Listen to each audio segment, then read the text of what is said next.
Hey everybody, this is Ryan McClanahan with historythroughcards.com. I hope you're all doing very well today.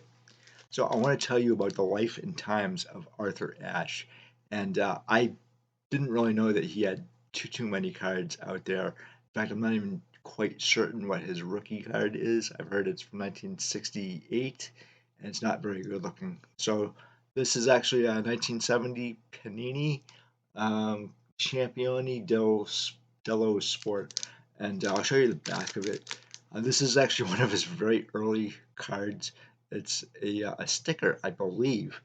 Um, I actually kind of like the back of this, and Panini actually a lot of people give Panini a lot of crap today for what they do, and it's another story altogether. But Panini actually does have a really interesting backstory, and they have a lot of great cards of players and sports personalities that you're not necessarily going to find here in the States. So Arthur Ashe, I remember Arthur Ashe when I was a kid. I remember when he passed away, and I wanted to tell you a little bit about his story, his career, his life in passing. And he's not cheap. He just isn't. This card did set me back about $80 or so, just with the sales tax and all that stuff. And I had to actually pick it up from another country as well. So that's what I'm dealing with here. Is a lot of these cards are either from other countries, and again, he is not terribly cheap. Uh, he did retire in 1980, and I'll go through exactly why he retired and how he ended up passing away, and that is actually through a series of events. But for the most part, I saw this and I was like, I've got to have something from Arthur Ashe because he's just a remarkable human being, a remarkable American, and in a lot of ways, he is kind of like the Jackie Robinson of tennis. Again, I don't play tennis. I'm not very good on the court. I never was, but I do enjoy the sport, and I do enjoy collecting a lot of vintage tennis cards. And so I really had to add something on my collection of Arthur Ashes here. And so he does have a few other cards out there, but again, he's kind of difficult to acquire. But I think you guys can do it if you really want to add Arthur Ashe to your collection. So here are the articles. I think you're going to find them really interesting, and I'll meet you on the flip side. This is from the Richmond Times-Dispatch, October 4th, 1981. Arthur Ashe, a champion both on and off the court, by Joan Timberlake. Off the Court by Arthur Ashe with Neil Amdur, New American Library, 230 pages, $13.95. So this looks like it actually could be a excerpt from this book. Richmond native Arthur Ashe knows he's come a long way from the days when blacks weren't permitted to play tennis in Bird Park. Tennis buffs will enjoy his comments on the leading players, but others will be interested in Arthur Ashe's search for identity off the court. His mother's sudden death when he was just 6 had traumatic effect on his ideas, made him want to know more about death. His father, Albert Robert Ashe, Sr., was left with the responsibility of both parents, struggled to bring up Arthur and his younger brother Johnny as good obedient children, and to provide them with a strict but loving role model. As a special policeman, he supervised the nearby Brookfield playground, where young Arthur watched black tennis players practice. One Ron Charity noticed the little 7-year-old and offered to teach him.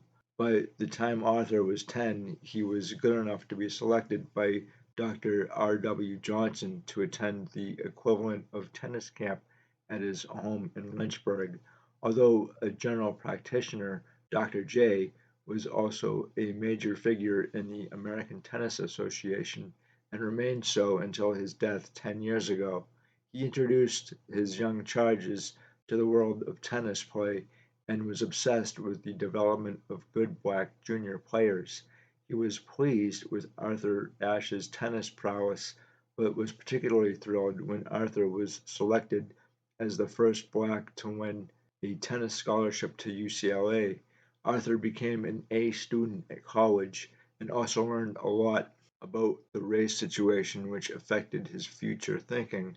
Because he considers himself somewhat isolated from the activism of the 1960s, there is a slightly defensive tone concerning resentment of peer pressure for more involvement with black activities.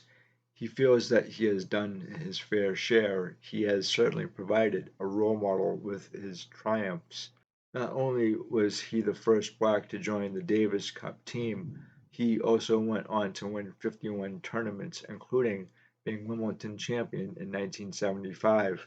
Through the years, Arthur Ashe has worked to make tennis an open game in South Africa, an open nation. His reaction to that country's policy of apartheid is so strong that he says one of his greatest ambitions would be to become the United States ambassador to South Africa so that he could work for change. Arthur Ashe, off the court, had a number of romantic interests, but maintained his intention not to marry until he was 30. When he met Jeannie Mountou he decided that she was the person, although he admits that her career as a photographer and her independence have been positive, negative influences in their relationship. However, he considers their marriage a highly rewarding experience. The aftermath of a severe heart attack and quadruple bypass heart surgery influenced his decision to abandon professional tennis.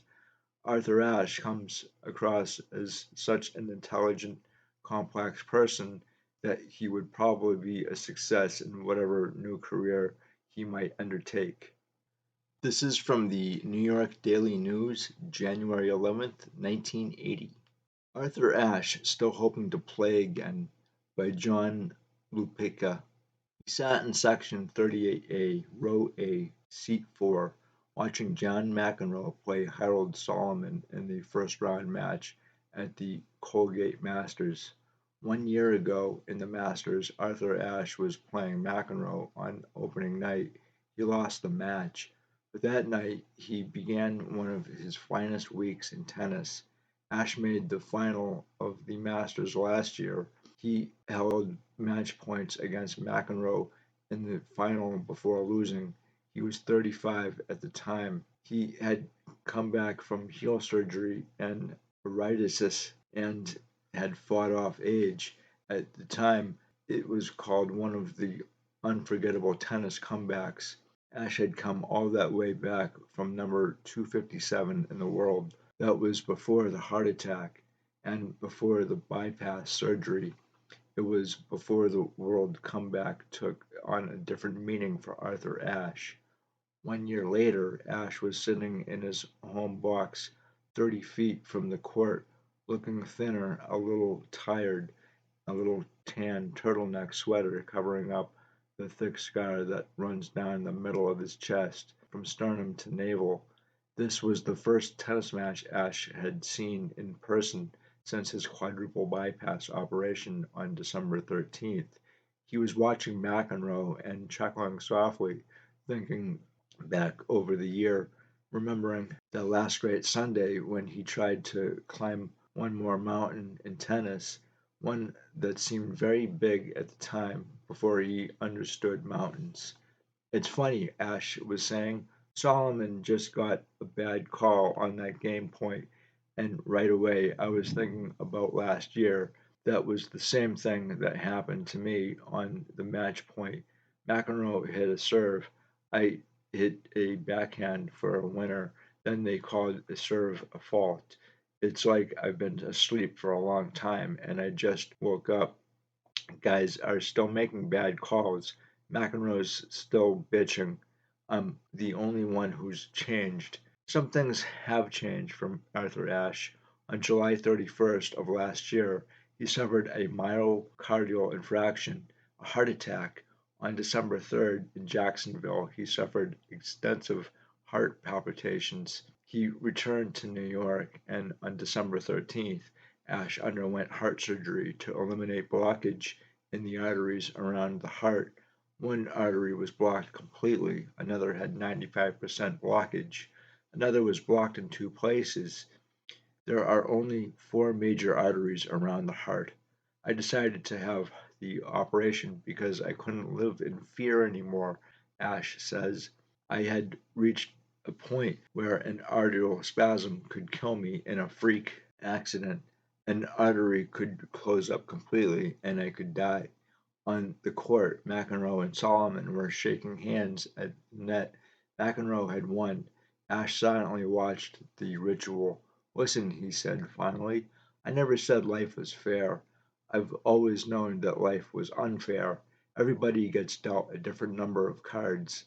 Ashe felt the palpitations while watching the New Orleans Saints play the Oakland Raiders in a Monday night football game. He was at Sawgrass Country Club watching the game with old friends Bob Lutz and Charlie Parcell.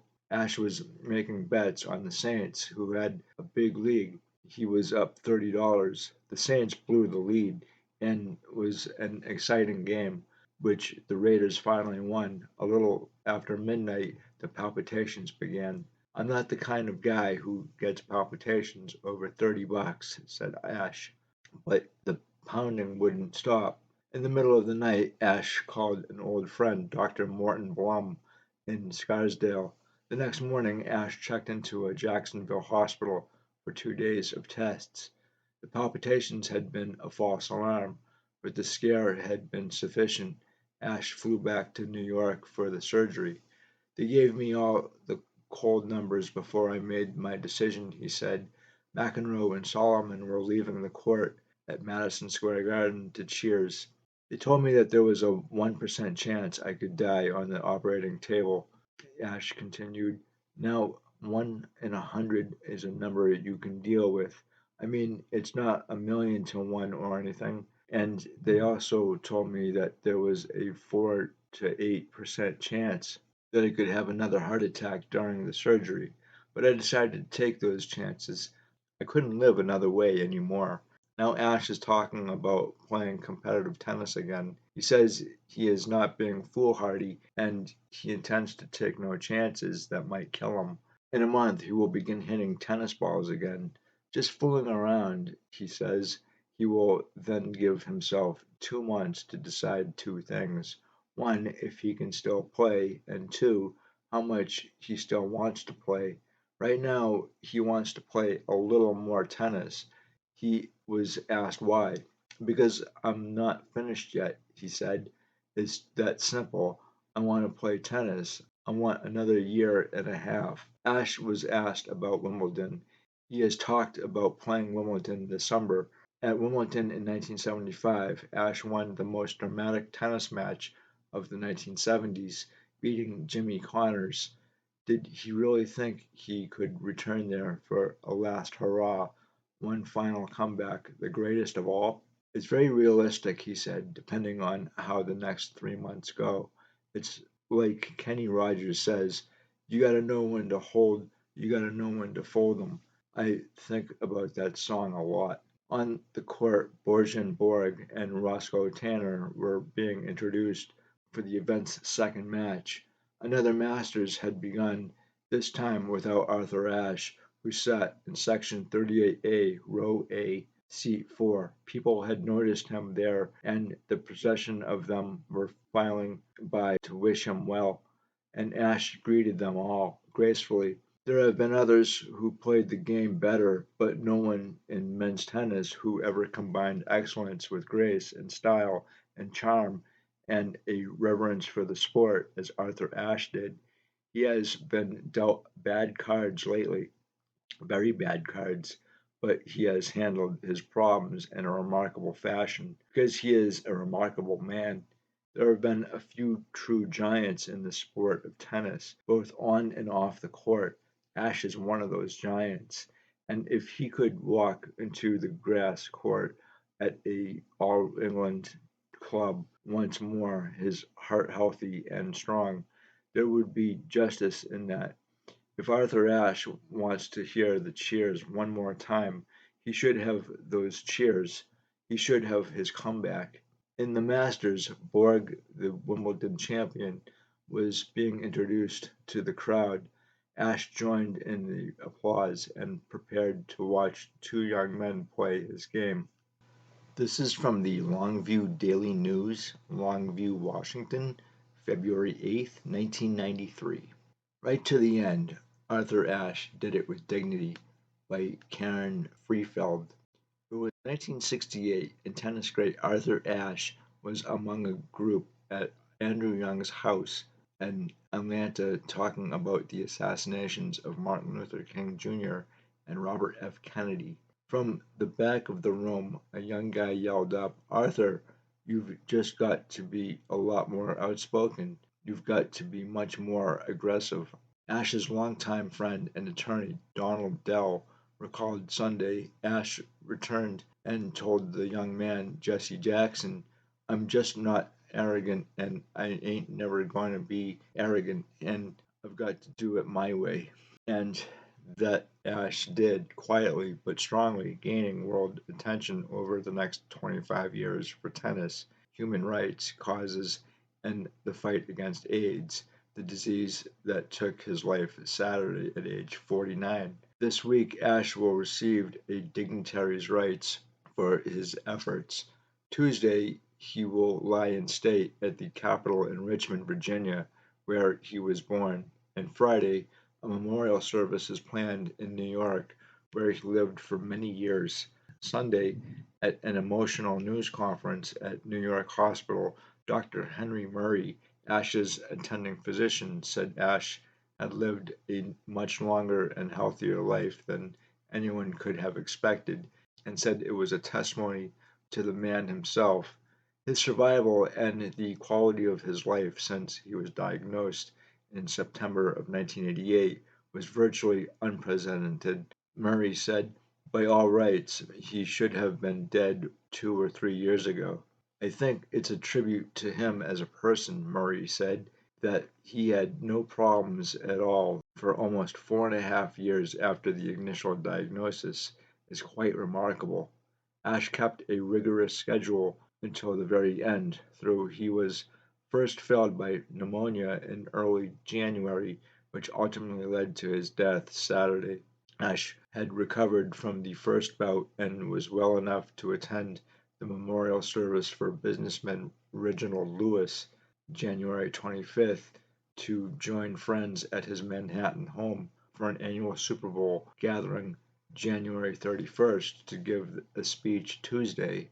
He was vibrant, he was up, said Ashe's personal physician Edgar Manville about his friend on Super Bowl Sunday. "We were talking politics and sports. It was vintage Arthur." Ashe fell ill Wednesday, however, and was admitted to New York Hospital Friday. He died at 3:13 p.m. Eastern Standard Time Saturday. Even in his final hours, Murray said he was alert and verbal, talking about who might be the next U.S. Attorney General until he needed assisted ventilation, which at that point he scribbled notes, made gestures, nodded, and gave the hand signal meaning "okay." "I'm euphoric about the fact that he didn't suffer," said a teary-eyed Manville, who was with Ashe when he lost consciousness about 2:30 p.m. Ashe's wife, Jeannie, who was also with him, issued a statement Sunday about her husband's strength of character. "Arthur was the ultimate competitor in tennis and in life," she said. "He fought hard on in the last days of his life, and even through he lost his battle, as in his tennis days, it is how he played the game. He will be greatly missed by Camara, their 6-year-old daughter, and me, and by our entire family." The only black man to ever win either Wimbledon or the U.S. Open, Ashe was forced to announce last April that he had contracted AIDS after learning USA Today was about to publish the news. He and his wife's anger about the invasion of privacy passed, and he became active in the fight against AIDS. "They didn't hold any bitterness," Dell said. "In retrospect, I know Arthur felt that. It has probably been the most productive year of his life. In fact, Dell said he believed Ashe would have thought his greatest moment was speaking to the United Nations about AIDS last December. He also was named Sports Illustrated's Sportsman of the Year last year, an honor Dell said he fiercely sought but did not obtain in 1975 when he won Wimbledon. Ashe, who had a heart attack in 1979 and subsequently underwent two bypass operations, traced his contraction of AIDS to a tainted blood transfusion after his second heart bypass surgery in June 1983. But the tennis great did not think of himself as a victim. He used to say, "Don't feel sorry for me," Dell recalled. He felt much is expected of those who are strong. The Ashe family requested Sunday that, in lieu of flowers, contributions be made to the Arthur Ashe Foundation for the defeat of AIDS, 100 Park Ave, New York, New York. Now, I'm really happy to have added this card to my collection, a card of Arthur Ashe. And he went through a lot during his lifetime. It's a short life, but sometimes you can have a short life and have it very impactful. And I think that's what he did. He did a lot during his life, even though it was short. Again, um, sometimes it doesn't matter how long you live. It just, matters what you did with your life. And for him, he did an enormous amount of good, I think, on and off the court, which is why I'm very happy to have added this card to my collection. I really do enjoy trying to tell the story of these players, their cards, in history. And there aren't too many guys like me on YouTube or any other place. And so, like, that's one of the reasons why I actually started a channel, is because I didn't see the content that I wanted on YouTube. So I decided, why not create content that I want to see, and hopefully you guys might be inspired to collect vintage or players that I cover here, such as Arthur Ashe here. Now, the other thing too is that I had never seen a card like this prior to obtaining it, so I wasn't quite familiar with the dimensions of the card, or exactly that Panini actually had cards like this. And Panini, like I said before, like, I know they get a lot of crap today for the stuff that they do, but Panini has a distinct role in the hobby. They actually have a lot of cheap cards of Hall of Famers and other players that are not going to break the bank for collectors who want these players or trying to add them to the collection. So I think Panini does have a good role here to play, even though there are some lawsuits and stuff going on with them. Uh, they also have cards or stickers of players that don't have cards here in the United States. And so Arthur Ashe here is one of those players for the most part. He's got a lot of cards after he retired as a player in 1980, but for the most part, um, collecting cards of him when he played is really what I wanted. And I usually don't grab cards of players after their careers have ended. So for me, trying to find uh, you know cards of players during their careers is quite a challenge in a lot of cases. And in this case, this again wasn't the most cheap card that I could find, and again, it came from overseas. And there are a few cards that I have to actually acquire overseas because they're not plentiful here at all. But again, guys, thank you so much for stopping by. I greatly appreciate it, as always. And again, let me know what you think of Arthur Ashe, his career. Yeah, I think he was a very positive role model for uh, anybody, really. And that's one of the reasons why I really wanted one of his cards. So again, guys, I will talk to you later. Have a good one. Bye.